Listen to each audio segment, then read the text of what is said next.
এবার সিজনের গাছের এই যে প্রথম পাকা তাল দিয়ে আজকে বানাবো সবার ফেভারিট, অবভিয়াসলি আমারও ফেভারিট, তালের পায়েস। সবার প্রথমে তালের ঢাকনাটা খুলে নেব। ঢাকনা খুলে নিলাম। এবার এই যে তালের আঁশগুলো বাইরের দিকে থাকে, এগুলোকে আস্তে আস্তে এভাবে সব ছাড়িয়ে নিতে হবে, যে মা আমাকে ছাড়িয়ে দিচ্ছে।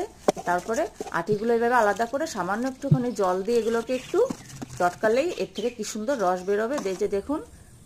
তারপরে রসটা ভালো করে ছেঁকে নেওয়ার জন্য একটা ঝাঁঝরি গামলা ব্যবহার করব। উনুন ধরিয়ে দিয়ে তালটা বসিয়ে দিয়েছি। লাগবে নারকোল, চলো নারকোলটা কুড়িয়ে নিই। তালটা এদিকে শুকিয়ে এসছে, নারকোল কোরানো দিয়ে দিলাম জাল দেওয়া দুধ, সামান্য পরিমাণ লবণ আর পরিমাণ মতন চিনি দিয়ে ভালো করে একটা নেড়ে চেড়ে নিলাম। আপনারা চাইলে কাজু কিশমিশ দিতে পারেন, কিন্তু আমি সাজানোর জন্য পরে দেবো। নামিয়ে নিলাম বাটিতে।